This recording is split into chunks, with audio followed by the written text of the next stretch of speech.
के प्रताप से भय आन के रानी, भय आन के आन बड़े के पाव पड़ूंगा, काबपुरा तिल तेल फूल संग बिकतम गंगा। ಸದ್ಗುರು ಪಲ್ಟು ಸಾಹೇಬ್ ನಾಮದ ಪ್ರತಾಪ ವರ್ಣನೆ ಮಾಡ್ತಿರ್ಲಿಕ್ಕಾಗಿ ಸಿದ್ಧಪಡಿಸ್ತಾರೆ. ನಾಮ ಎಲ್ಲದಕ್ಕಿಂತಲೂ ಶ್ರೇಷ್ಠ, ಪರಮಾತ್ಮನಿಗಿಂತಲೂ ನಾಮ ಶ್ರೇಷ್ಠ.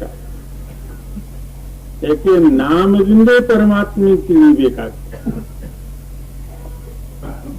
ತಿಳಿಸ್ತಕ್ಕಂಥ ವಸ್ತು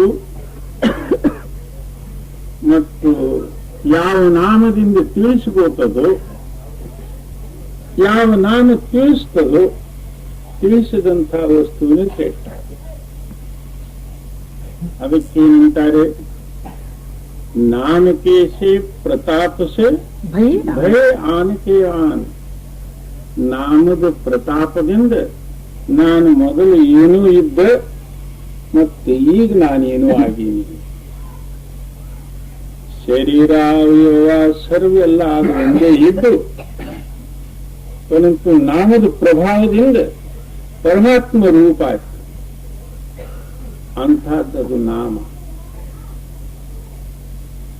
ಮತ್ತೇನಂತಾರೆ, ನಾಮ ಜಪಾತ ಕ್ಯಾ ಹುವಾ ದಿಲ್ ಮೇ ನಹಿ ಯಕೀನ್. ನಾಮ ನೀನು ಜಪ ಮಾಡಿದರೂ ಸಹಿತ ಏನಾಯಿತು, ಎಲ್ಲಿಯವರೆಗೂ ನಿನ್ನ ಮನಸ್ಸಿನಲ್ಲಿ ನಂಬಿಕಿಲ್ಲ, ವಿಶ್ವಾಸ ಇಲ್ಲ ಮತ್ತು ಪ್ರೇಮ ಇಲ್ಲ, ಅಲ್ಲಿವರೆಗೂ ನಾಮ ಫಲದಾಯಕ ಆಗುವುದಿಲ್ಲ. ನಾಮದಲ್ಲಿ ಚಿತ್ತ ಕೂಡಿಸಿ ಆ ಚಿತ್ತ ನಾಮರೂಪಾಗಿ ಆ ಚಿತ್ತದಿಂದ ನೀನು ನಾಮಸ್ಮರಣೆ ಮಾಡಿದರೆ ನಿನ್ನ ಚಿತ್ತದಲ್ಲಿದ್ದಂತಹ ದೋಷ, ಸಂಕಲ್ಪ, ವಿಕಲ್ಪಾದಿಗಳೆಲ್ಲ ದೂರಾಗಿ ನೀನು ಪರಮಾತ್ಮನ ಸ್ವರೂಪದಲ್ಲಿ ಐಕ್ಯ ಹೊಂದಿ. ಈ ಪ್ರಕಾರ ನೀನು ನಾಮಸ್ಮರಣೆ ಮಾಡು. भय आन के आन बड़े के पाव पड़ूंगा, काबपुरा तिल तेल फूल संग बिकतम गंगा. ಅಂಥ ಎಲ್ಲದಕ್ಕಿಂತಲೂ ಶ್ರೇಷ್ಠವಾದಂಥ ನಾಮಕ್ಕೆ ನಾನು ನಮಸ್ಕಾರ ಮಾಡ್ತೀನಿ. ತಾವು ವಿಚಾರ ಮಾಡಿ ನೋಡ್ರಿ, ಎಳ್ಳಿನಲ್ಲಿ ಇದ್ದಂಥ ಎಣ್ಣೆ ಅದರಲ್ಲಿ ಎಷ್ಟು ಬೆಲೆ, ಪರಂತು ಅದೇ ಪುಷ್ಪದ ಸಮಾಗಮದಲ್ಲಿ ಕೂಡಿದ್ರೆ ಅದು 500 ರೂಪಾಯಿ ತೊಲಿ ಸಹಿತನು ಮಾರ್ತದ. ಅದರಂತೆ ನಮ್ಮ ಅಂತರದಲ್ಲಿರ್ತಕ್ಕಂಥ ಜಡ ಭಾವನೆ ದೂರಾಗಿ ಆ ನಾಮದಲ್ಲಿ ಕೂಡಿದರೆ ಆ ನಾಮದ ಬೆಲೆನೇ ಇಲ್ಲ. ಮೇಲಿರ್ತಕ್ಕಂಥ ಎಳ್ಳಿನ ಆವರಣೆ, ಒಳಗಿರತಕ್ಕಂಥ ಎಣ್ಣೆ, ಆ ಎಣ್ಣೆಗೆ ಏನದೊಂದು ಪುಷ್ಪದ ಸಮಾಗಮ ಆಗುವುದರಿಂದ ಅದರದ್ದು ಎಷ್ಟು ಬೆಲೆ ಆಗ್ತದೆ. ಜಿ संत गए बड़े दयाल आप सममों को कीना, जैसे भृंगी कीट शिक्षा कुछ ऐसी दीना. ಸಂತರೇನದಂದ್ರೆ ಪರಂ ದಯಾಳು.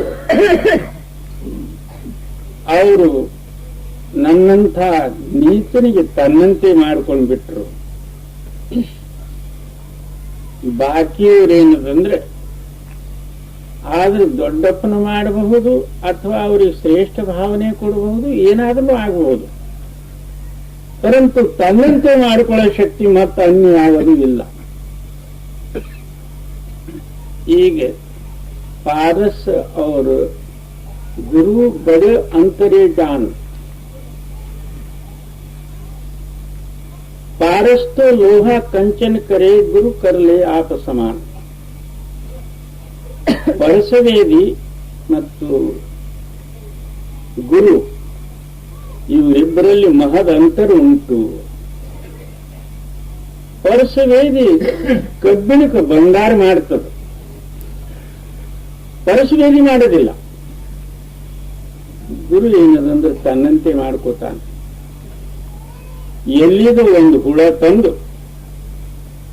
ಭೃಂಗಿ ಏನಿದಂದ್ರೆ ಆ ಹುಳಕ್ಕೆ ಮೊದಲೇನದಂದ್ರೆ ನಿರ್ಜೀವ ಮಾಡಿ ಜಗತ್ತು ವಾಸನಾದಿಂದ ಎಲ್ಲ ಬಿಡಿಸಿ ಸತ್ಯನಾಮರೂಪವಾದಂತಹ ಧ್ವನಿ ಆ ಭೃಂಗಿ ಏನದಂದ್ರೆ ಅದಕ್ಕೆ ಕೊಡುವುದಕ್ಕೆ ಶುರುವಾಗ್ತದೆ. ಆ ಹುಳದ್ದು ಮೊದಲಿನ ಪ್ರಕೃತಿ ಸ್ವಭಾವವೇ ಬದಲಾವಣೆಯಾಗಿ ಶರೀರ ಬದಲಾವಣೆಯಾಗಿ ಅದನ್ನು ಭೃಂಗಿ ಆಗ್ತದ. ಅದರಂತೆ ಗುರು ಸತ್ಯನಾಮ ಬೋಧ ಕೊಟ್ಟು ನನ್ನಂತ ಹುಳಕ್ಕೆ ಭೃಂಗಿ ಮಾಡಿಬಿಟ್ಟ. ಅಂದ್ರೆ ಗುರುವಿನ ಸಮಾನತ್ವದಲ್ಲಿ ಮತ್ತೆ ಯಾರಿಗೂ ವರ್ಣನೆ ಮಾಡಲಿ. संत गए बड़े दयाल आप सममो को कीना, जैसे भृंगी कीट शिक्षा कुछ ऐसी दीना, राई की घास मेरा जया गजराज चढ़ाई. ನಾನೊಂದು ಸಾಸ್ವಿ ಕಾಳ ಅದಕ್ಕೆ ಸುಮೇರು ಪರ್ವತ ಮಾಡಿಬಿಟ್ಟ. ನಾನೊಂದು ಮ್ಯಾಕೆ ಆನೆ ತಲೆ ಮೇಲೆ ನಿಂತು ಮತ್ತು ನಾನು ಮೇಲಿರ್ತಕ್ಕಂತಹ ಸೊಪ್ಪು ವಗೈರೆ ಮೇಯಂಗ್ ಮಾಡಿಬಿಟ್ಟ. ತುಳಸಿ ಹೋಯ ಗರೇಂದ್ರ ಸರನ್ ಕಿ ಪೈಜ್ ಬಡಾಯಿ. ಮತ್ತೇನಂತಾರೆ, ಒಂದು ಔಡಲ ಗಿಡ ಚಂದನದ ಸಮಾಗಮದಲ್ಲಿ ಇರುವುದರಿಂದ ಅದನ್ನು ಚಂದನ ಆಯಿತು. ಇಂಥದ್ದ ಆ ಗುರುವಿನ ಸಮಾಗಮ ಎಂದ್ರೆ ನಮ್ಗೆ ದೇವರಂದ್ರೆ ಏನು, ನಾನಂದ್ರೇನು, ಸತ್ಸಂಗ ಅಂದ್ರೇನು, ಭಜನೆ ಅಂದ್ರೇನು, ಅಭ್ಯಾಸ ಅಂದ್ರೆ ಏನು, ಯಾವುದು ಜ್ಞಾನದಾಗಿತ್ತು, ಯಾವ ವಿಚಾರ ಇತ್ತು ನಮ್ಮಲ್ಲಿ. ಹೋದೇವನು ಹನುಮಂತ ದೇವರ ಗುಡಿಯಲ್ಲಿ ಹೋಗಿ ನಮಸ್ಕಾರ ಮಾಡಿದೇವನು, ಬಸವಣ್ಣನ ಗುಡಿ ಇದ್ರೆ ಕನಕಾ ಪರಮೇಶ್ವರಿ ಹೋಗೋದು ನಮಸ್ಕಾರ ಮಾಡಿದ್ರು ಬರೋದು. ಆ ದೇವರೇನೋ ತಾನೇನೋ ಮಾಡಿದ್ದೇನೋ ಆ ದೇವ್ರಿಗೆ ಸಿಗ್ತೇನೋ ಇವನಿಗೆ ಏನ್ ಸಿಕ್ತೋ ಅದು ಮಾತ್ರ ಗೊತ್ತಿಲ್ಲ. ಆ ಗುರು ಆಯರಳ್ಯದಲ್ಲಿ ಸಿಕ್ಕು ಇವೆಲ್ಲ ಸಂಶಯಗಳು ನಮ್ಮ ಮನೋ ಇಷ್ಟ ಭಾವನಾದಿಗಳೆಲ್ಲ ಬದಲಾವಣೆ ಮಾಡಿ ಆ ಸತ್ಯ ನಾಮದ ಬೋಧ ಮಾಡಿ ಸತ್ಯ ರೂಪ ಮಾಡಿದ. ಮತ್ತೆ ಇಂಥ ಉಪಕಾರಿ ಶಕ್ತಿ ಏನದ ಪ್ರಪಂಚದಲ್ಲಿ ಯಾವುದು? पलटो जाति ने नीच में सब अवगुण की खान, नाम के रे परताप से भय आन के रान. ಏನಂತಾರೆ, ನಾನೊಂದು ನೀಚ ಜಾತಿಯವನು ಅಂದ್ರೇನು, ಇವರು ಬನಿಯ ಜಾತಿಯಲ್ಲಿ. ಬನಿಯ ಅಂದ್ರೇನು, ವೈಶ್ಯರು. ವೈಶ್ಯರು ಎಷ್ಟು ಸುಳ್ಳು ಆಡ್ತಾರೋ ಅಷ್ಟೇನ ಬಾಕಿಯವರು ಸ್ವಲ್ಪ ಕಮ್ಮಿನೇ ಆಡಬಹುದು. ಹೊರಟು ಕೂಡಲೇ ಸುಳ್ಳೆ ತಗೊಂಡು ಹೋಗೋದು, ಮತ್ತಿನ್ನೇನ್ ಮಾಡೋದಲ್ಲಿ ಸುಳ್ಳೆ ಗಂಟು ಹಾಕಿ ಕಡಿಗಾದ. ಅಂಥ ನಾನು ಸುಳ್ಳು ಜನ್ಮದಲ್ಲಿ ನನ್ನ ಜನ್ಮ ಆದದ್ದು.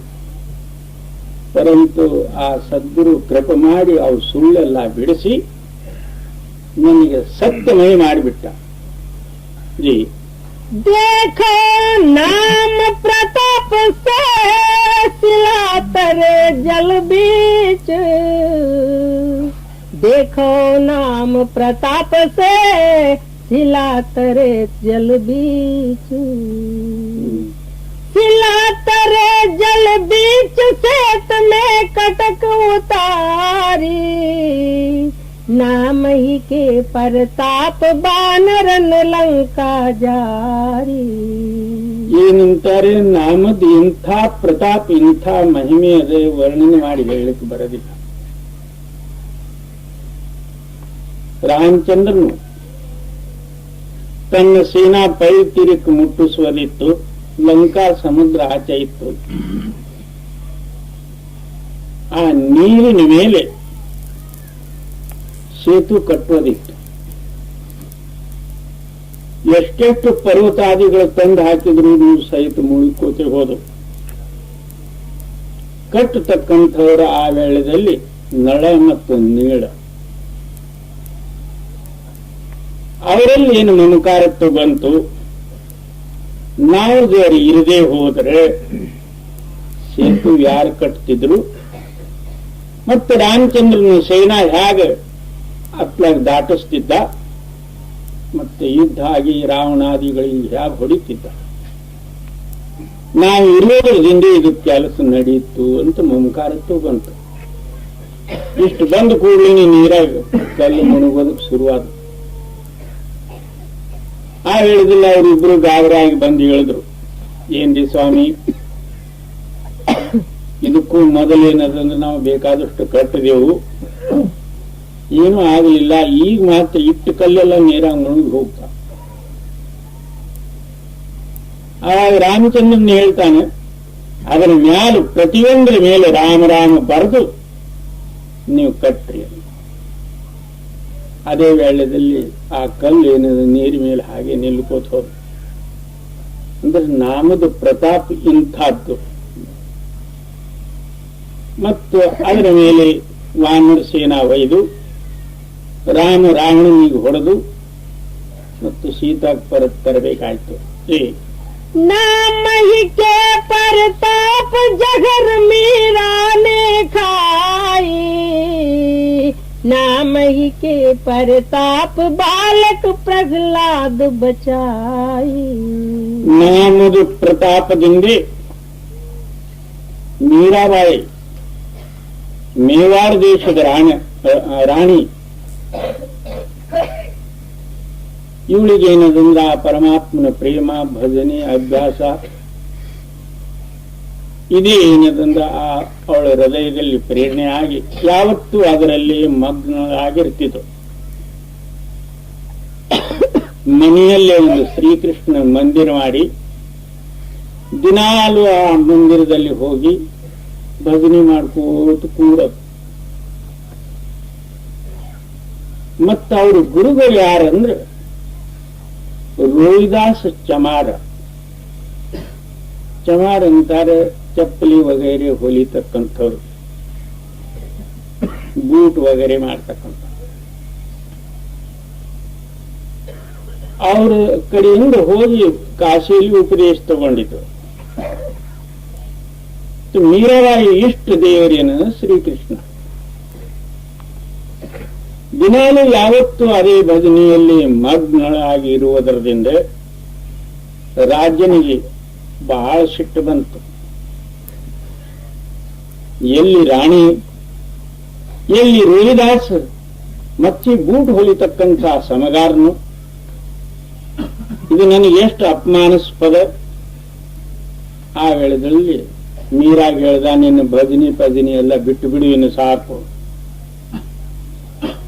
ಅವಳು ಹೇಳಿದ್ರು, ಇದು ನನ್ನಿಂದ ಸಾಧ್ಯ ಇಲ್ಲ.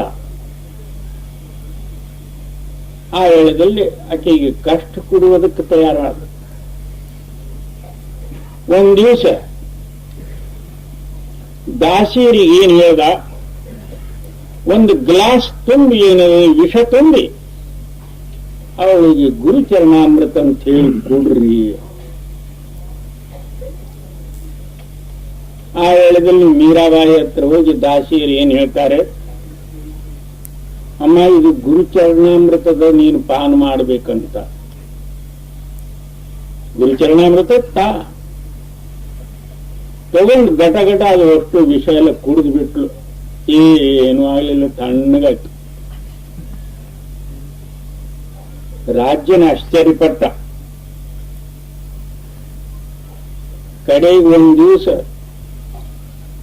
ಎಲ್ಲಿದು ಅಡವಿ, ಎಲ್ಲಿದು ಒಂದು ಹಾವು ಹಿಡ್ಕೊಂಡು ತಂದ. ಒಂದು ಹಾವಿನ ಪುಟ್ಟಿಯಲ್ಲಿ ಹಾಕಿ ದಾಸಿಯರ ಕೈಯಲ್ಲಿ ಕೊಟ್ಟ. ಇದು ಒಯ್ದು ಅವಳ ಮನೆಯಲ್ಲಿ ಇಟ್ಟು ನೀವು ಬಾಕಲ್ ಬಂದ್ ಮಾಡಿ ಬಂದ್ಬಿಟ್ರಿ. ಮತ್ತು ಮೀರಾಬಾಯಿಗೆ ಹೇಳೋದು, ಏನೋ ಒಂದು ರಾಣ ಏನದ ನಿನಗೆ ಒಳ್ಳೆ ಒಡವಿ ವಸ್ತ ಕಳಿಸ್ಯಾನಂತ, ಅದಕ್ಕೆ ನೀನು ಏಕಾಂತದಲ್ಲಿ ಇದು ನೀನು ಧಾರಣೆ ಮಾಡಬೇಕಂತ. ಅದೇ ಪ್ರಕಾರ ಯಾಕಾಗವಲ್ದು ಅಂತ ಹೇಳಿ ದಾಸಿ ಬಾಗಿಲು ಮುಟ್ಕೊಂಡು ಹೊರಗೆ ಬಂದಳು. ಒಳಗೆ ಮಹಾಭುಜಂಗ ಸರ್ಪ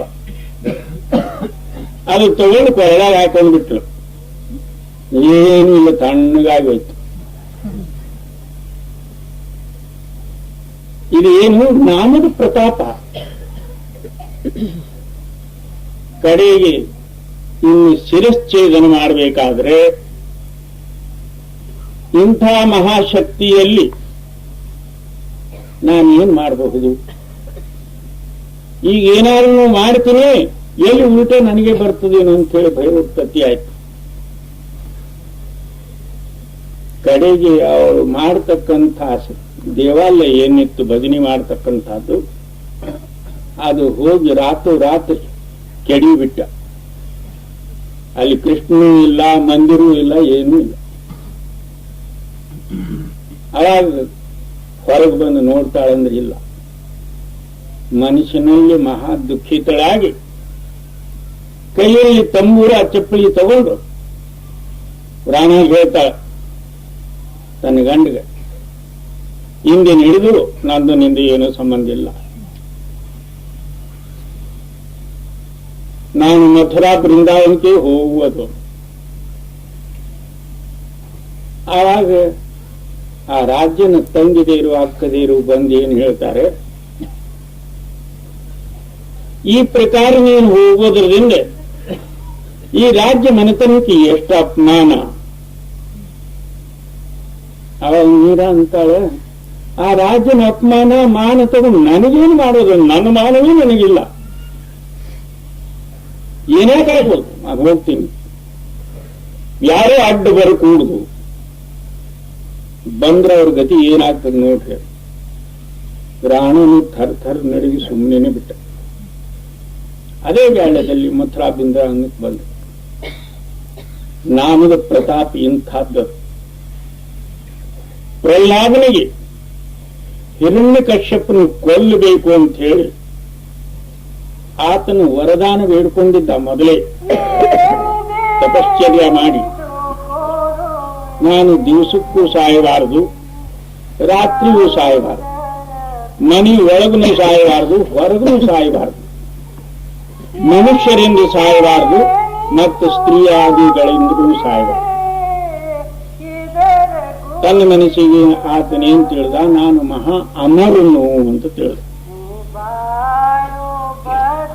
ಪ್ರಹ್ಲಾದ ಆತನ ಮನೆಯಲ್ಲಿ ಜನ್ಮ ತಗೊಂಡ. ಆತನು ರಾಮ್ ಭಜನೆ ಅಥವಾ ವಿಷ್ಣು ಭಜನೆ ಮಾಡೋದಕ್ಕೆ ಶುರು ಮಾಡಿದ.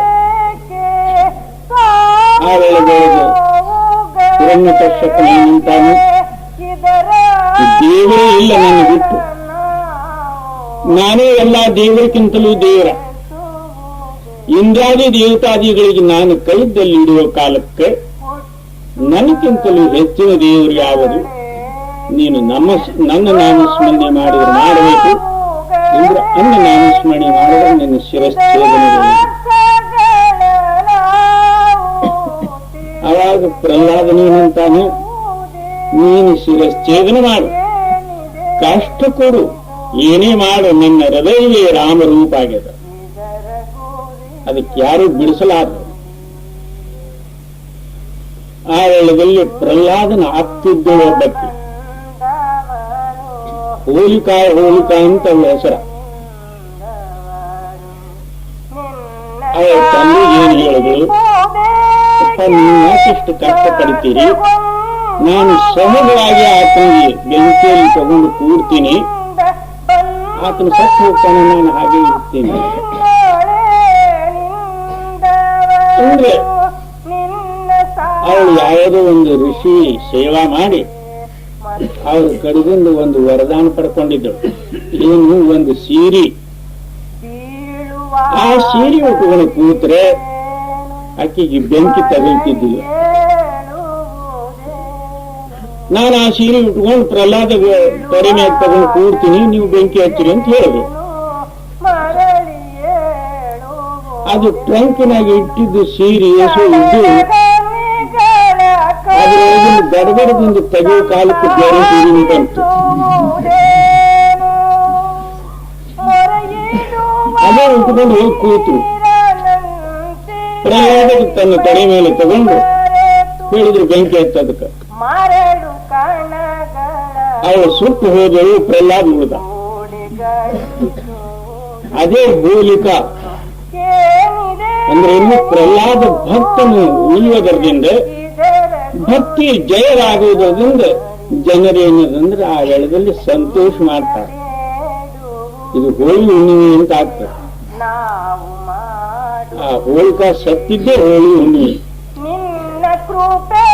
ಕೆಲವರು ಯಾವ್ಯಾವುದು ರಾಮ ರಾಮ ಯುದ್ಧ ಅಥವಾ ವಿಜಯದಶಮಿ ಇಂಥದ್ದೇನನ್ನು ಹೋಲಿಸ್ತಾರೆ. ಕಡೆಗೆ ಅಷ್ಟಕ್ಕೂ ಪ್ರಹ್ಲಾದ ಸಾಯದೆ ಇದ್ದ ಪಕ್ಷದಲ್ಲಿ ಹಿರಣ್ಯಕಶ್ಯಪನ ಏನ್ ಮಾಡ್ದ, ಒಂದು ತಪ್ಪ ಕಬ್ಬಿಣದ ಕಂಬ ಕಾಸಿ ಅದಕ್ಕೆ ಕೊಯ್ದು ಈತನಿಗೆ ಅದೊಂದು ತಳ್ಳಗೋ ಅಥವಾ ಅದಕ್ಕೆ ಕಟ್ಟಬೇಕಂತ ವಿಚಾರ ಮಾಡಿ ಕೆಂಪದಾದಂತಹ ಕಬ್ಬಿಣ ಕಂಬ ನೋಡಿ ಪ್ರಹ್ಲಾದನ ಹೃದಯದಲ್ಲಿ ಸ್ವಲ್ಪ ಭಯ ಉತ್ಪತ್ತಿಯಾಯಿತು. ಆ ವೇಳೆಯಲ್ಲಿ ವಿಷ್ಣು ಅಥವಾ ಭಗವಂತನೇನಂದ್ರೆ ನನ್ನ ಭಕ್ತನು ಸೋಲಬಾರದು, ಈಗ ಯಾಕೋ ಭಯಪಟ್ಟ ಅಂತ ಹೇಳಿ ಅದ್ರ ಮ್ಯಾಗ ಆ ಕಂಬದ ಮ್ಯಾಗ ಇರುವಿಯಾಗಿ ಕೆಳಗ ಮ್ಯಾಗ ಓಡುವುದಕ್ಕೆ ಶುರು ಮಾಡಿದ.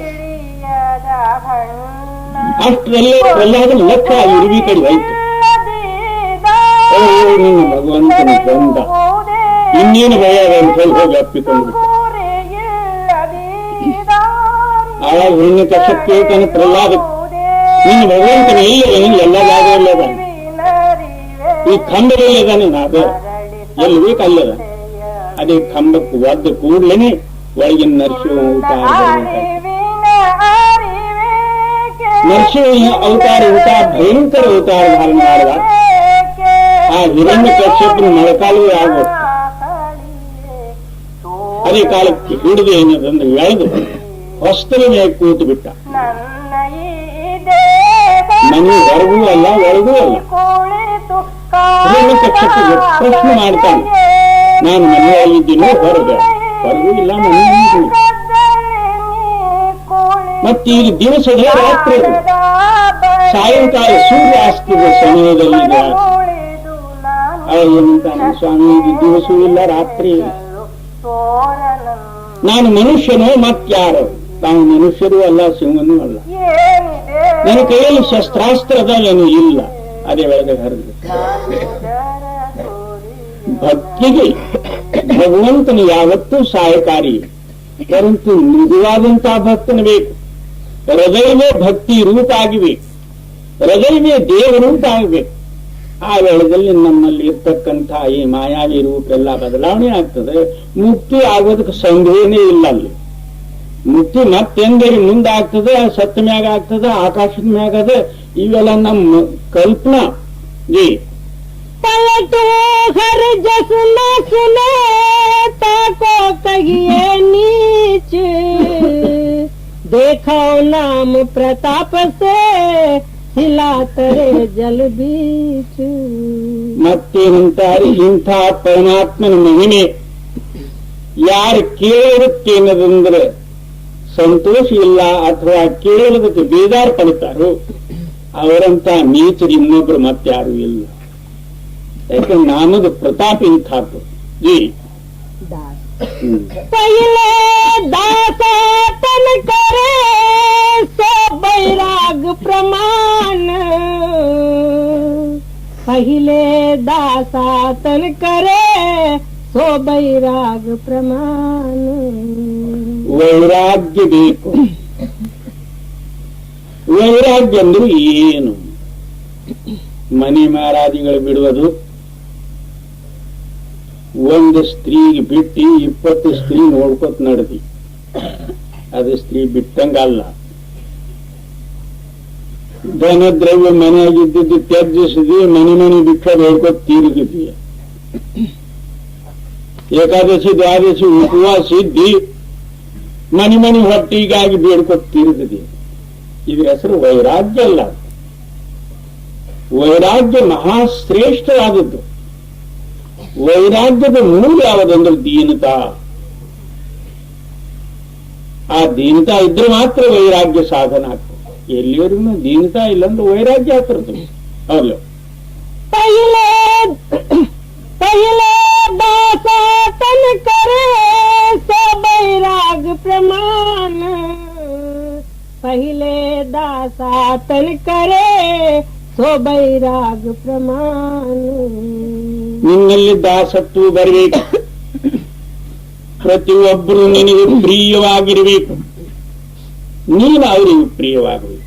ಯಾಕೆ ದೀನತಾ ಇದ್ರೆ ಮಾತ್ರ ಪ್ರಿಯ ಆಗಿರ್ತದೆ. ಮತ್ತು ಹೊರಗೆ ಈಗ ಅಧಿಕಾರಿಗಳಿಗೂ ಎಲ್ಲರೂ ಏನಂದ್ರೆ ದೀನತಾ ತಗೊಂಡು ಹೋಗ್ತಾರೆ. ಸ್ವಾಮಿ ನಂದೊಂದು ಕೆಲಸಗಳನ್ನು ಮಾಡ್ರಿ ಇದು, ಮತ್ತು ದಕ್ಷಿಣನು ಕೊಡ್ಲಿಕ್ಕೆ ತಯಾರಾಗ್ತಾರೆ, ದೀನತಾನು ತೋರಿಸ್ತಾರೆ, ಕೈ ಕಾಲನ್ನು ಬೀಳ್ತಾರೆ. ಇದರ ಹೆಸರು ದೀನತಾ ಅಲ್ಲ, ದಾಸತ್ವ ಭಾವ. ಎಲ್ಲಿ ಹೋದರೂ ಸಹಿತ ಸೇವಾ ಮುಖ್ಯ ಮೊದಲು ಮಾಡಬೇಕು, ಅದರ ಹೆಸರು ದೀನತಾ. ನಾನು 9 ವರ್ಷ ದೇಶ ಪರ್ಯಟನೆ ಮಾಡುವ ಕಾಲಕ್ಕೆ ಎಲ್ಲ ಮತಾಂತರದ ಭೇದ ತಗೊಳ್ಳೋದಕ್ಕಾಗಿ ಅಥವಾ ಏನದು ಸಾಧುಗಳದ ನೀತಿ ಇದೆ ಅಂತ ಹೇಳಿ ತಿಳಿದು ಪ್ರತಿಯೊಂದು ಮಠದಲ್ಲಿ ಹೋಗೋದು, ಅವ್ರ ಪಾತ್ರಿ ಕಸ ಗುಡಿಸೋದು, ಹಾಸಿಗೆ ಪಾಸಿಗೆ ಎಲ್ಲ ಏನದಂದ್ರೆ ಎಷ್ಟೋ ದೇಶ ಇವ್ರು ಇಲ್ಲೇ ವಾಸ ಮಾಡಿದವ್ರು ಅದಾರೇನು ಅನ್ನೋಂಗ್ ಮಾಡೋದು. ಸಾಯಂಕಾಲ ಏನದಂದ್ರೆ ತಮ್ಗೆ ಇದ್ದದ್ದೆಲ್ಲ ಬಿಚ್ಚೋದವರು 2-3 ದಿವಸ ಅಲ್ಲೇ ವಾಸ ಮಾಡೋದು. ಅಡಿಗೆ ಆಮೇಲೆ ಎಲ್ಲ ನಾವೇ ಮಾಡೋದು. ಅವ್ರಿಗೆ ಏನ್ ತಿಳಿಯೋದು, ಇವ್ರು ಎಂದು ಹೋಗೋದಿಲ್ಲ, ಇಲ್ಲೇ ಎದುರೋದಕ್ಕೆ ಬಂದಾರೇನೋ ಅನ್ನೋದಾಗೋದು. ನಾನು 3 ದಿವಸ ಆದ ನಂತರ ಆ ಮತದ ರಹಸ್ಯ ಎಲ್ಲ ನಮಗೆ ಗೊತ್ತಾದ ಕೂಡಲೇನೆ ಬೆಳಿಗ್ಗೆ ಎದ್ದು ಅವ್ರಿಗೆ ನಮಸ್ಕಾರ ಮಾಡೋದು. ಸ್ವಾಮಿ ನಾನು ಹೋಗ್ತೀನಿ. ಓ, ಎಷ್ಟೋ ದಿವಸ ನೀನು ಇಲ್ಲೇ ಇರ್ತಿ ಅಂತ ನಾವು ಭಾವಿಸಿದ್ದೆವು, ಮತ್ತು ಇಲ್ರಿ ಸ್ವಾಮಿ ನನಗೆ ದೇಶ ಪರ್ಯಟನೆ ಮಾಡೋದ ಹೋಗಿ. ಈ ಪ್ರಕಾರ ಮೊದಲು ದಾಸತ್ವ ಸೇವಾ ಕಲಿಬೇಕು. ಸೇವಾ ಇರಲಾರದೆ ಮಾತ್ರ ಇದು ಸಾಧ್ಯವೇ ಇಲ್ಲ. ಯಾರು ಸೇವಕನಾಗ್ತಾರೋ ಅವರೇ ಸ್ವಾಮಿ ಆಗ್ತಾರೆ. ಎಲ್ಲಿವರೆಗೂ ಸೇವಕ ರಹಸ್ಯ ತಿಳಿಯೋದಿಲ್ಲ ಸ್ವಾಮಿ ಆಗ್ತದೆ.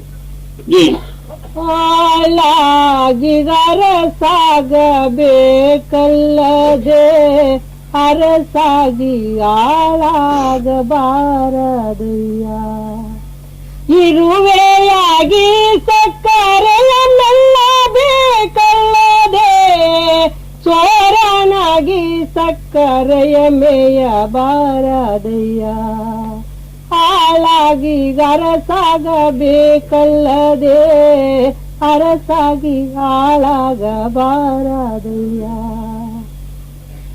ಇದು ಕಾರಣ ಕಳಿ ದೇವರ ದೇವನ ಪಾದೋದಕ ಪ್ರಸಾದದಲ್ಲಿ ಕಿಂಕರ ಭಕ್ತನಲ್ಲದೆ ಅಹಂಕಾರ ಭಕ್ತ ನಾನಲ್ಲ ಅಲ್ಲಮ ಪ್ರಭುವೇ. ಮಡವಾಳ ಮಾತೈನವ್ರು ಹೇಳ್ತಾರೆ, ಅವ್ರದ್ದೆಲ್ಲ ಅಲ್ಲ ಮಹಾಪ್ರಭು. ಈ ದೀನತ್ವವೇ ಎಲ್ಲಕ್ಕಿಂತಲೂ ಶ್ರೇಷ್ಠ. ಎಲ್ಲ ಪರಮಾರ್ಥದ ಮೂಲ ಪರಮಾರ್ಥ ಎನ್ನುವುದಂದ್ರೆ ಮಮಕಾರ ತೆಗೆಯುವುದಕ್ಕಾಗಿ ದೀನತಾ ರೂಪವಾದಂತಹದ್ದು ಒಂದು ಶಸ್ತ್ರ. ಕಾಯ ವಾಚ ಮಾನಸ, ಶರೀರದಿಂದ ಮನಸ್ಸಿನಿಂದ ವಾಕ್ಯದಿಂದ ನಮ್ರತಾ ಧಾರಣ ಮಾಡು. ಯಾಕಂದ್ರೆ ಅಂಥ ನಮ್ರತಾದಿಂದಲೇ ನಿನ್ನಲ್ಲಿರ್ತಕ್ಕಂಥ ಸೂಕ್ಷ್ಮತ್ವ ತಿಳಿಯೋದಕ್ಕೆ ನಿನ್ನಲ್ಲಿ ಶಕ್ತಿ ಉಂಟಾಗ್ತದೆ. ಮ್ಯಾಗ ಮಮಕಾರ ಜಡಭಾವದಿಂದ ಮಮಕಾರಿಯಾಗಿ ಭಕ್ತಿ ಮಾಡಿದ್ರೆ ಇವೇನದು ಹೊಳೆಯಲ್ಲಿ ಹುಣಸಿಯನ್ನು ತೊಳೆದಂಗೆ ಮುಂದಾಗಿ ಒಂದೊಂದು ಭಕ್ತಿ ಮಾಡ್ತಿರ್ತಾರೆ. ನಾನು ಇರದೇ ಇದ್ರೆ ಏನ್ ನಡೀತಿತ್ತು? ನಾನು ಇರುವುದರಿಂದ ಇದೆಲ್ಲ ಭಕ್ತಿ ನಡೀತದೆ. ಇಂಥವು ಏನ್ರಿ ಕ್ವಾಣ ಪೂರಿ ಸಂಗಟ ತಗೊಂಡು ಭಕ್ತಿ ಮಾಡಿದ್ರೆ ಮಾತ್ರ ಎಂದು ತಿಳಿಲಾರದು. ಮಹಾಸೂಕ್ಷ್ಮದ ಇದು. ದಾಸಾನು ಇದು ಗ್ರಂಥಾರದಲ್ಲಿ ಏನಂತ ರಾಮ ಹಮ್ ದಾಸನ ದಾಸ ಕರೀಜೆ.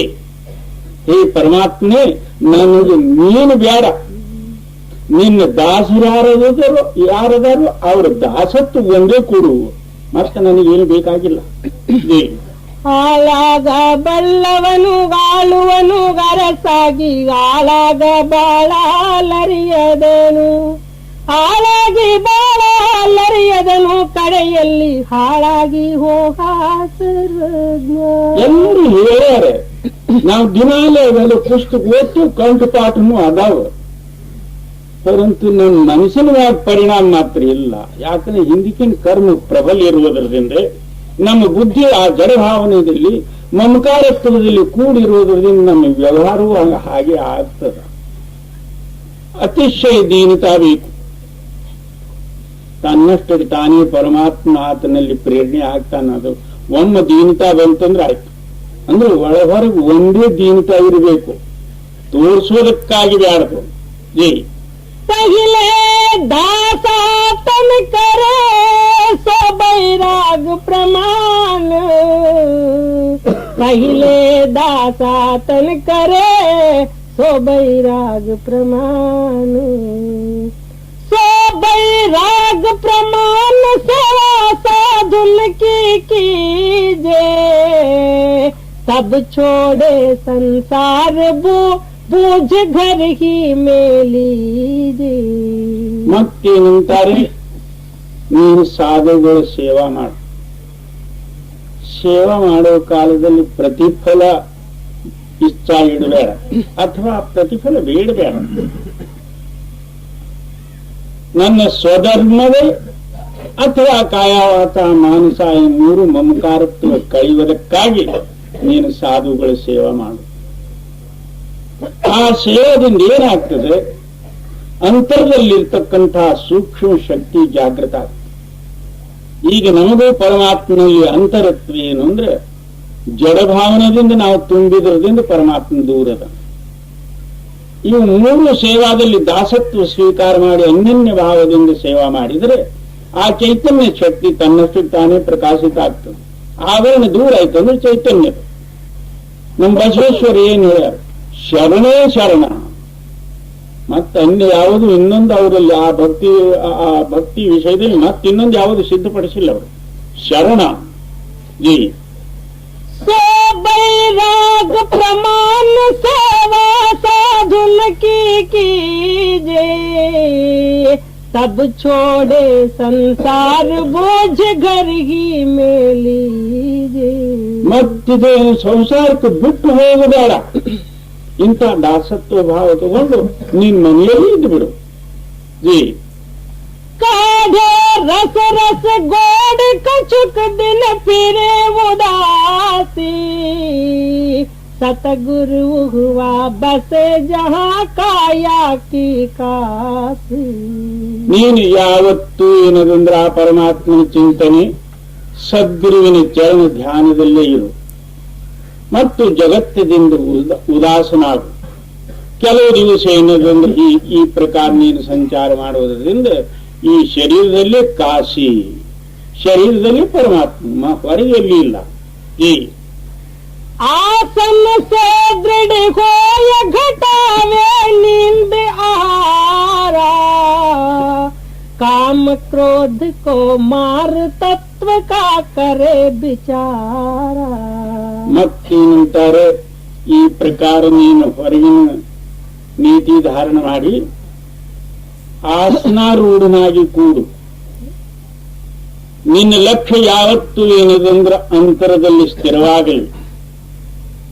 ಶರೀರ ಎಳೆಗಾಳ ಕೂಡುದು, ಮನಸ್ಸು ಏನದಂದ್ರೆ ಅತ್ಲಾಗಿತ್ಲಾಗ ಓಡಾಡಬಾರದು. ಯಾವ ನಾಮಸ್ಮರಣೆ ಮಾಡ್ತೀವೋ ಅದೇ ನಾಮಸ್ಮರಣೆಯಲ್ಲಿ ಚಿತ್ತೈಕ್ಯ ಮಾಡಿ ನೀನು ನಾಮಸ್ಮರಣೆ ಮಾಡಿ ಕೂತು ಬಿಡು. ಮತ್ತೆ ಹೀಗೆ ಮಾಡುವ ಕಾಲದಲ್ಲಿ ನಿದ್ರಾ ಮತ್ತು ಊಟ ಇವು ಕಮ್ಮಿ ಮಾಡಬೇಕಾಗ್ತದೆ. ಇಲ್ಲಿಗೆ ಬರೋವರೆಗೆ ನೀವು ಏಟ್ ಹಾಕಿ ಕೂತರು ಏನಾಗ್ತದೆ, ನಿದ್ರಿ ಹೆಚ್ಚಿಗೆ ಬರ್ತದೆ. ಆಯ್ತಾ? ಅದಕ್ಕೆ ಏನಂತಾರೆ, ಜಲ್ದಿ ಎದ್ರೆ ಅಜೀರ್ಣ ಆಗ್ತದ, ಯಾಕೆ ಯಥೇಚ್ಛ ಹಾಕ್ಯಾನಿ ಇವನು. ಅದಕ್ಕೆ ರಾತ್ರಿ ಏನದು ಊಟನೂ ಮಾಡಬೇಡ, ಏನಾದ್ರೂ ಅಲ್ಪ ಫಲಹಾರ ಮಾಡಿ ಮಲಗೋಕ್ಕಿಂತಲೂ ಮೊದಲಾಗಿ 1 ಗಂಟೆ ಕೂತು ಬಿಡು. ಅದೇ ಲಕ್ಷ್ಯದಲ್ಲಿ ನೀನು ಮಲ್ಕೊಂಡು ಬಿಡು. ನಿದ್ರೆಯಲ್ಲಿ ಸಹಿತ ಅದೇ ವಿಚಾರ ಇರ್ತದೆ. ಪ್ರಾತಃ ಕಾಲಕ್ಕೆ ಏನೋದಂದ್ರೆ ಮತ್ತು ಆ ಪರಮಾತ್ಮನ ಭಜನೆ ಅಭ್ಯಾಸಕ್ಕೆ ಕೂತು ಬಿಡು. ಈ ಪ್ರಕಾರ ಯಾವತ್ತೂ ಏನೇನು ನಾವು ಪ್ರಾಕ್ಟೀಸ್ ಮಾಡೋದ್ರಿಂದ ಸಂಪೂರ್ಣ ದಿವಸ ಎಲ್ಲ ಅದೇ ನಾಮಸ್ಮರಣೆಯಲ್ಲಿ ನಮ್ಮ ಚಿತ್ತ ಕೂಡಿರ್ತದೆ. ನಮ್ಮ ಮನಸ್ಸು ಏನೋದಂದ್ರೆ ಪಾಲಟವಾಗಿ ಅಂತರ್ಮುಖವಾಗಿ ಆ ನಾಮದಲ್ಲಿ ಕೂಡ್ತದೆ. ಈ ಪ್ರಕಾರ ನೀನು ಮನೆಯಲ್ಲೇ ಇದ್ದು ಇದು ಸಹಜವಾಗಿ ಮಾಡಬಹುದು. ಇದರ ಹೆಸರು ಸಹಜ ಯೋಗದ. ಯಾಕೆ ಸಂಸಾರದಲ್ಲಿ ಇದ್ದೇನೂ ಮಾಡಬಹುದು, ಪರಂತು ಮಾಯಾ ಇಂಥ ಪ್ರಬಲ ಶಕ್ತಿ ಇದೆ. ಯಾವುದರ ಒಂದು ಅರುವ ಮರು ತಂದು ಹಾಕಿ ಇವನು ತನ್ನ ಕಡೆ ಎಳ್ಕೊಂಡು ತನ್ನ ಗುಲಾಮನ ಮಾಡಿಬಿಡುತ್ತದೆ. ಇವನಲ್ಲಿ ಇಂಥದ್ದೇನದಂದ್ರೆ ಒಂದು ಅವಶ್ಯವಾದಂತಹ ವಿಚಾರ ಉತ್ಪತ್ತಿ ಆಗ್ತದೆ. ಓಹೋ, ಇದು ಮಾಡಲಾರದೆ ಯಾಕೆ, ಮಾಡೇ ತೀರಬೇಕು, ಇದು ನನ್ನ ಕರ್ತವ್ಯ, ಏನೇನೋ ಸುಡುಗಾರ ಭಾವಿಸಿಕೊಂಡು ನಾಮದಿಂದ ಈತನು ದೂರ ಆಗ್ಬಿಡ್ತಾನೆ. ಜೀ आसन से दृढ़ होय घटावे नींद आहारा, काम क्रोध को मार तत्व का करे विचारा. ಮತ್ತಿನ್ನೊಂದೆರಡು ಪ್ರಬಲ ಶಕ್ತಿಗಳು ಕಾಮ ಮತ್ತು ಕ್ರೋಧ. ಇವು ಎರಡೇ ಸಂಪೂರ್ಣ ಪ್ರಪಂಚಕ್ಕೆ ಅಥವಾ ಸಮಸ್ತ ಪ್ರಾಣಿ ಮಾತ್ರಗಳಿಗೆ ಏನದಂದ್ರೆ ಇವು ಹಿಡ್ಕೊಂಡು ಕೈದು ಮಾಡಿಬಿಟ್ಟ. ಕಾಮದ ಕಾರಣ ಏನದಂದ್ರೆ ಸ್ತ್ರೀ ಸಮಾಗಮ ಮಾಡಬೇಕಾಯ್ತು.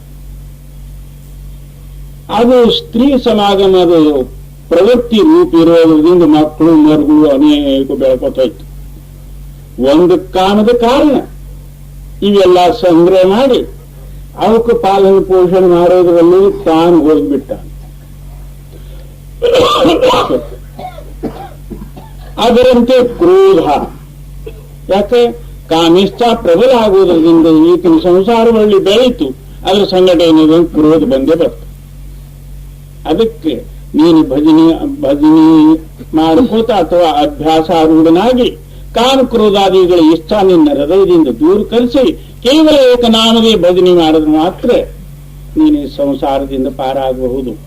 ಜೀ भक्ति जोग के पीछे पलटू उपजे ज्ञान, पहले दासातन करे सो बैराग प्रमाण. ಇದರ ಹೆಸರು ಭಕ್ತಿ ಯೋಗ. ನಾವೇನಂತೇವು ಭಕ್ತಿ ಯೋಗ ಜ್ಞಾನ ಇವು 3 ಬ್ಯಾರೆ ಅದಾವ ಅಂತೇವು. ಅಲ್ಲ, 2 ವಸ್ತು ಒಂದಾಗುವುದರ ಹೆಸರು ಯೋಗ. ಇದೇನಿದಂದ್ರೆ ಭಕ್ತಿ ಯೋಗ. ಈ ಭಕ್ತಿ ಯೋಗದಿಂದ ಜ್ಞಾನ ಪ್ರಾಪ್ತ ಆಗ್ತದೆ ಅಂದ್ರೆ ಏನು, ಹೃದಯ ಪ್ರಕಾಶಿತ ಆಗ್ತದೆ, ಈ ಬಂಧನ ದೂರ ಆಗ್ತಾವೆ. ಜೈ जानी कहे अवसर साहिब ताके मार, का जानी कहे अवसर साहिब ताके मोर. साहिब ताके मार मिहर की नजर निगारे, तुरत पदम पद दे अवगुण को नाकि बिचारे. ಏನಂತಾರೆ, ಯಾವೆಳದಲ್ಲಿ ಪರಮಾತ್ಮನ ಕೃಪೆ ಮಾಡ್ತಾನೋ ಅದು ಹೇಳಲಿಕ್ಕೆ ಬರೋದಿಲ್ಲ. ಆ ಪರಮಾತ್ಮನಲ್ಲಿ ಗುಣ ಅವಗುಣದ ಲೆಕ್ಕಿಲ್ಲ. ಸಜ್ಜನ ಕಸಾಯಿ, ಸಜ್ಜನ ಕಟಕನು, ದಿನಾಲೂ ಮ್ಯಾಕಿಗಳು ಕಡ್ದು ಮಾರತಕ್ಕಂಥವನು ಆ ಪರಮಾತ್ಮನ ಕೃಪೆ ಆದ್ರೆ ಒಂದು ಕ್ಷಣ ಮಾತ್ರದಲ್ಲಿ ಉದ್ಧಾರ ಆದ. ವಾಲ್ಮೀಕ ಎಂಥ ಚಾಂಡಾಳ, ಆ ದಾರಿಲಿ ಹೋಗೋರ್ಗೆ ಒಬ್ಬರಿಗೂ ಬಿಡ್ತಿದ್ದಿಲ್ಲ. ಕೊಡ್ಲಿ ತಗೋ ಹಾಕಿಬಿಡೋದು, ಅವರಲ್ಲಿ ಇದ್ದುದ್ದೆಲ್ಲ ಕಸ್ಕೊಂಡು ಬಿಡೋದು. ಅಂಥ ಪಾಪಿ ಚಂಡಾಲಿಗೆ ಏನದಂದ್ರೆ ರಾಮನಾಮ ಉಪದೇಶ ಆಗಿ ರಾಮಚಂದ್ರನು ಅವತಾರ ತೊಡೋದಕ್ಕಿಂತಲೂ ಮೊದಲೇ 10,000 ವರ್ಷ ಮೊದಲೇ ಏನೋ ರಾಮಾಯಣ ಬರೆದು ಬಿಟ್ಟ. ತ್ರಿಕಾಲ ಜ್ಞಾನಿ ಆದ. ಆ ಪರಮಾತ್ಮನಲ್ಲಿ ಪುಣ್ಯ ಪಾಪದ ಲೆಕ್ಕ ಇಲ್ಲ. ಅದಕ್ಕೇನಂತಾರೆ, ಯಾವ ಎಳದಲ್ಲಿ ಆ ಪರಮಾತ್ಮನ ಕೃಪಾ ಆಗ್ತದೆಯೋ ಅದಕ್ಕೆ ನೀನು ಯಾವತ್ತೂ ಆ ಪರಮಾತ್ಮನ ಚಿಂತನೆ ಮಾಡ್ಕೋತೀರು. ಹೌದು, साहिब ताके मार मिगर की नजर निगारे, तुरत पदम पद दे अगुन को नाहि बिचारे. ಅದಕ್ಕೇನಂತಾರೆ, ತತ್ಕಾಲವೇ ಆತನಿಗೆ ಪರಂಪದ ಕೊಟ್ಟು ಮುಕ್ತನ ಮಾಡಿಬಿಡ್ತಾನೆ. ಆತನ ಪಾಪದ ಕಡೆ ನೋಡುವುದಿಲ್ಲ. ಅಂತಹ ದಯಾಳೂಪವಾದಂತಹ ಪರಮಾತ್ಮನ ನಂತರದಲ್ಲಿ ಅದ.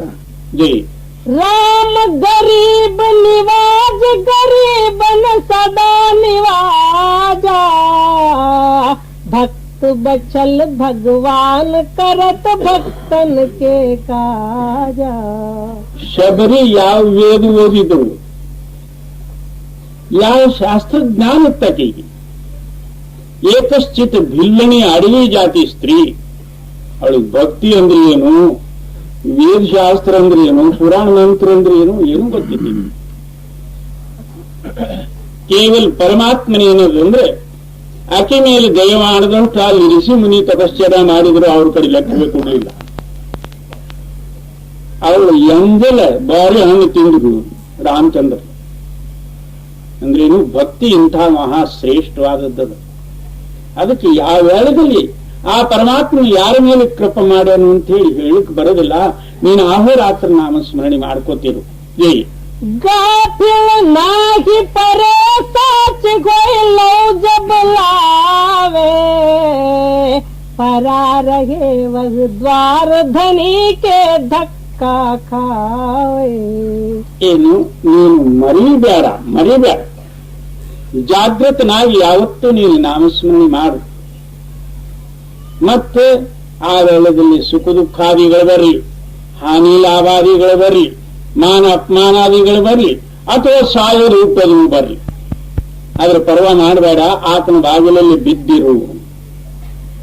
ಜಿ गाफिल नाही परे साच कोई लो जब लावे, परा रहे वह द्वार धनी के धक्का खावे. 8 पगर 64 घड़ी पलटो पर न भोर, का जानी के अवसर साहिबता के मोर. ಏನು 8 ಜಾವ 64 ಗಳಿಗೆ ನೀನು ಅಹೋರಾತ್ರ ನಾಮಸ್ಮರಣೆ ಮಾಡ್ಕೋತಿರು. ಪರಂತು ಪರಮಾತ್ಮ ಯಾವ ವೇಳೆದಲ್ಲೂ ನಿನ್ನ ಕಡೆ ಏನು ದಯಾದೃಷ್ಟಿ ಮಾಡ್ತಾನ ಅನ್ನತಕ್ಕಂಥದ್ದು ಅದು ಹೇಳಿಕ್ ಬರೋದಿಲ್ಲ. ಯಾವಾಗಾದ್ರೂ ಸಹಿತ ನಿನ್ನ ಮೇಲೆ ದಯ ಮಾಡಿ ಆತನ ಉದ್ಧಾರ ಮಾಡೋದೇ ನಿಜ. ಮಾನುಖ ಮಜೂರಿ ದೇತ ಹೇ ಕ್ಯೂ ರಾಖೆ ಭಗವಾನ್. ಮನುಷ್ಯರೇನದನ್ನು ಕೂಲಿ ಮಾಡಿಸಿಕೊಂಡು ಅವರೇನಾದ್ರೂ ಸಾಯಂಕಾಲ ಕೂಲಿ ಕೊಡ್ತಾರೆ. ಇನ್ನು ಪರಮಾತ್ಮನ ಕೂಲಿ ಮಾಡಿದರೆ ಆತನ ಮುಳುಗಿಸ್ತಾನ ಹೇಗ? ಆತನ ರೋಡ್ ಕಾಂಟ್ರಾಕ್ಟರ್ ಅಲ್ಲ, ಎಲ್ಲರ ಕಡೆಗೂ ಕೂಲಿ ಮಾಡಿಸ್ಕೊಂಡು ತಗೊಂಡು ಓಡೋನು. ಹಾಗೆ ನೀನದಲ್ಲಿ ಯಾವತ್ತೂ ನಾಮಸ್ಮರಣೆ ಮಾಡ್ತಿರು. ನಿನ್ನ ಹೃದಯ ಏನದಂದ್ರೆ ಆ ನಾಮಕ್ಕೆ ಟಚ್ ಆಗಲಿ, ನಿನ್ನ ಹೃದಯದಲ್ಲಿ ನೀ ಜಾಗೃತಿ ಹೊಂದಲಿ, ವಿಶ್ವಾಸ ಉಂಟಾಗಿ ವಿಶ್ವಾಸದಿಂದ ನಾಮಸ್ಮರಣೆ ಮಾಡಿದ್ರೆ ಪರಮಾತ್ಮ ದೂರ ಇಲ್ಲ. 8 पगर 64 घड़ी पलटो पर न भोर, का जानी के अवसर साहिबता के मोर.